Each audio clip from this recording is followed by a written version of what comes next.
Story recapped here. Today, I'm going to explain a drama, horror, mystery, and science fiction film called The Room. Spoilers ahead. Watch out and take care. A young couple, Matt and Kate, move into their new home in upstate New York.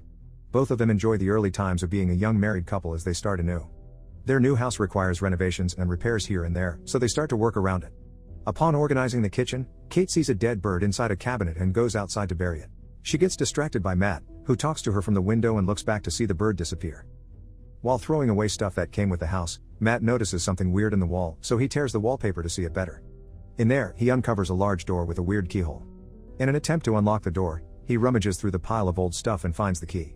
Matt inserts it into the keyhole and immediately calls Kate to tell her about it. They open the door together, and the lights in the hallway suddenly flicker.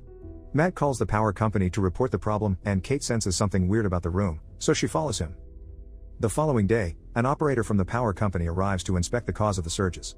To his surprise, the wires in the basement are ancient and intertwined in such a weird-looking way. When Matt asks if he can do anything about it, the operator says that he has never seen anything like it. Before the operator leaves, he tells Matt about the home's previous owners who got murdered inside the house. Upon hearing the shocking news, he immediately does his research about it. In an old news article, Matt learns that the couple who died are named Paul and Madeline Schaefer. Moreover, the identity of the suspect remains unknown and is aliased as John Doe. Matt, being an artist, tries to draw John Doe's face on his sketch pad and takes a break from it inside the mysterious room. He finishes a bottle of liquor and wishes that he could have another bottle to himself. The lamp flickers, and to his surprise, another bottle appears. Matt examines the bottle and realizes that the room can grant wishes. Kate wakes up to the sound of flickering lights in the living room and goes upstairs to check on Matt. Inside the room, she finds him far beyond excited as space is filled with new stuff. Matt happily shows Kate an authentic Van Gogh painting and explains that the room can grant any material wish. Thinking that it is one of Matt's pranks, Kate laughs it off but realizes that her husband is serious. She tests his theory and asks for $1,000. Matt rummages around the whole room and finally picks up the money Kate wished for. Still skeptical, she asks for $1 million and just like that, they are millionaires. However, Kate finds it scary and walks out. Matt persuades her that they should have fun with it. The couple spends the whole day wishing their life away. Clothes, champagne, art, and money are just one wish within their reach. Matt and Kate's happiness are beyond compare as they drown themselves in expensive things. At the end of the night, Kate questions how the room manages to grant their wishes, but Matt tells her not to worry about it. For the following days, their fun and lavishness know no bounds. Every time they make a wish, lights flicker, and so does the power source in the basement. They celebrate their overnight wealth by partying together inside the room with drinks and gifts. However, the fun and action do not last long. Kate wakes up the following morning feeling empty as the material things fail to fill a void inside her. Matt gets concerned about it and surprises her with a crib, hinting that they should try to have a baby. Contrary to his expectations, Kate gets upset about the surprise as she already had 2 miscarriages and storms out of the house. Later, Kate returns inside and spontaneously wishes for a child inside the mysterious room. As Matt learns about it, he gets mad that she did not consult him before wishing for a baby. Both get into a heated argument, Kate claiming that she did it as a shortcut to motherhood. Without the possibility of a miscarriage and the pain of childbirth, Kate explains that they could be happy that way. Matt is utterly against the idea and urges Kate to bring the baby back to the room to wish for the child's disappearance. At that moment, the couple enters the room, but Kate tearfully refuses to give up the baby. Instead, she hands the baby over to Matt, but he could not carry out the deed as well. He could not get himself to wish for the baby to disappear and returns it to his wife before walking away. Eventually, both of them decide to keep the baby, and they become parents overnight. While on his desk, Matt spots his unfinished drawing of John Doe and does more research about the incident that happened decades ago. He learns that the suspected murderer is still alive in a psychiatric hospital. In another archived news article, John Doe says that the room made him do it. Not long after, Matt drives to the psychiatric institution to meet with John in person and ask about the room. At his arrival, a nurse warns Matt that no one has visited John in 45 years, except for news reporters, so Matt enlists himself as one. Finally, Matt comes face to face with a much older John and starts questioning him about the house, especially the mysterious room. Displaying a sinister smile on his face, John tells Matt that he has been waiting for this moment for a long time. When Matt asks why John killed the Schaefers, John tells him that was the only way. John brushes off the topic and instructs Matt to leave the house instead. He warns the young man to do it as soon as possible before it is too late. Before leaving, John says, "The only thing more dangerous than a person who can't get what they want is the person who gets whatever they want." Matt stops by a gas station on the way home, but to his surprise, his cash turns into dust. Because of this, he rushes home and throws away the remaining money in the room to see if it will turn out the same. Then, he tries to bring the Van Gogh painting by the door, confirming his theory that they cannot bring the things outside, or else it will turn into dust. In a fit of rage, Matt breaks the walls to know the mystery behind the room, but to no avail. He only sees the intertwined sets of wires that are too difficult to track. Matt then tears a wallpaper and discovers a map of the house with guides of the connected wires.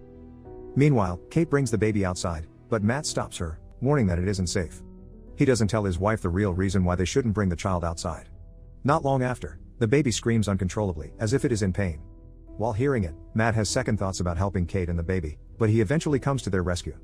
Outdoors, the baby mysteriously ages to a young child in a matter of seconds. Once they re-enter the house, the couple could not believe what is in front of them while looking at the grown boy. Later that day, Matt reveals that the room can grant anything that their heart desires, but under the condition that they cannot bring it outside. If they do, the thing ages and turns into dust. Kate replies that a baby is not a thing and is unaccepting that she cannot bring their son outside. She becomes fond of the boy who she claims to be her son and names him Shane. For the next few days, Kate homeschools Shane and explains that he cannot leave home because of the dangerous germs outside. One day, Shane becomes impatient while Kate teaches him how to read, causing him to throw a tantrum. His whole life, Shane has never experienced how it is to be outside. All he has ever known is the walls of the home he can never leave. Later, Kate receives a package outside and locks the door whenever she goes in and out. She gives the package to Matt, who ordered it, and unboxes a brand new gun.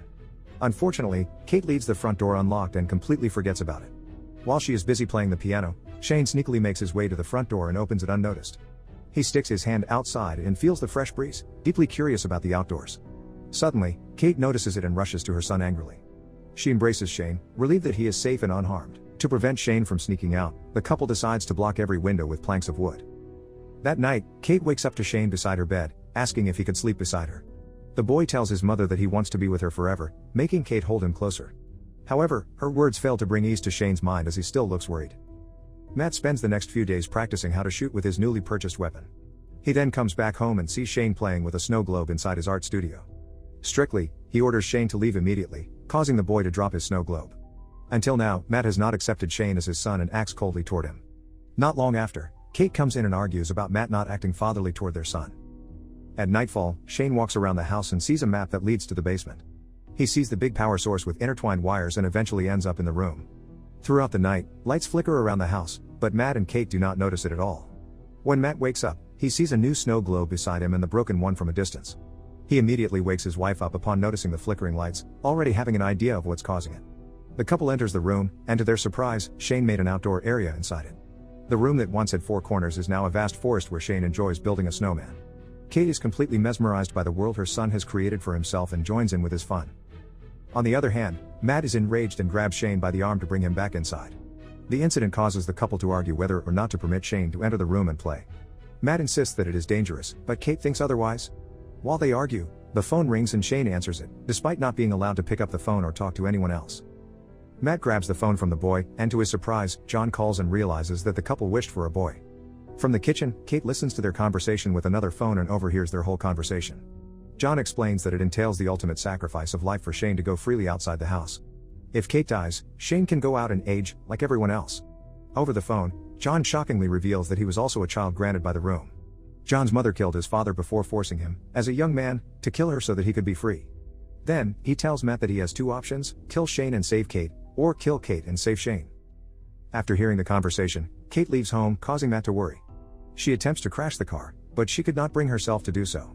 Being alone with Shane in the house, Matt acts frantically and even trashes his studio. Not long after, he prepares dinner for Shane, who sits across from him in the dining room. The curious boy keeps asking him questions, and with his growing annoyance, Matt loses his cool. Shane is told that he is not a real boy, and he does not have parents. Still, in a fit of rage, Matt drags Shane by the front door, but the boy runs back upstairs out of fear.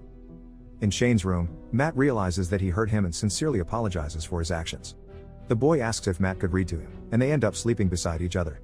As Kate arrives home, she is still confused by her emotions, but the sight of Matt and Shane lying beside each other brings her peace. Later that night, the couple shares an intimate moment as Shane watches.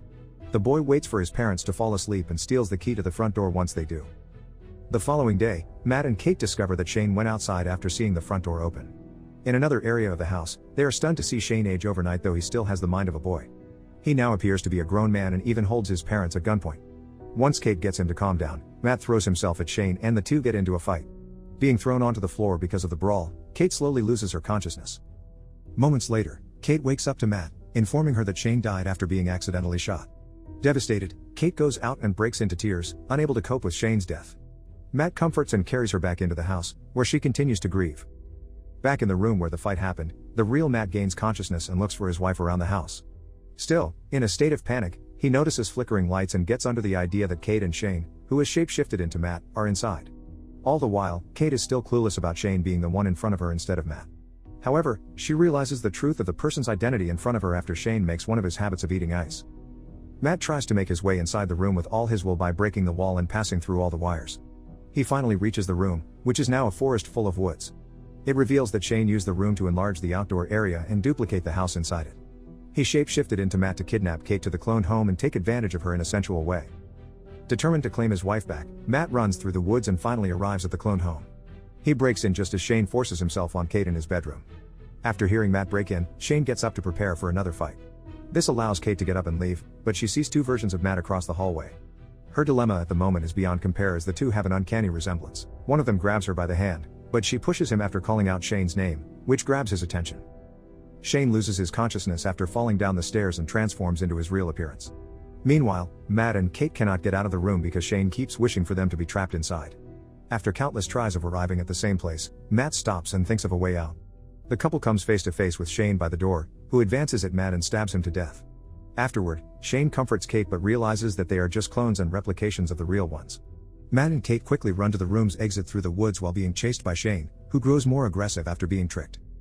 At the real home, Shane attacks Matt but is pulled with him outside.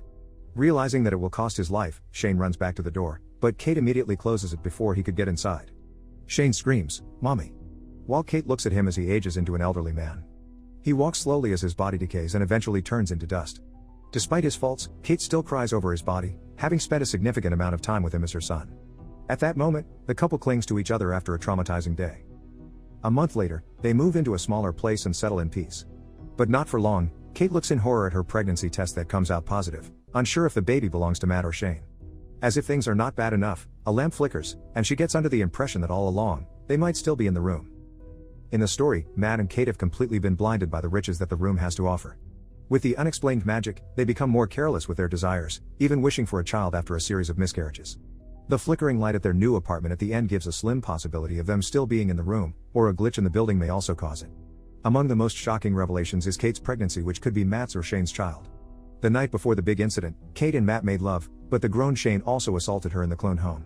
The mystery of the film does not only revolve around the wish-granting room but, finally, the father of Kate's unborn child.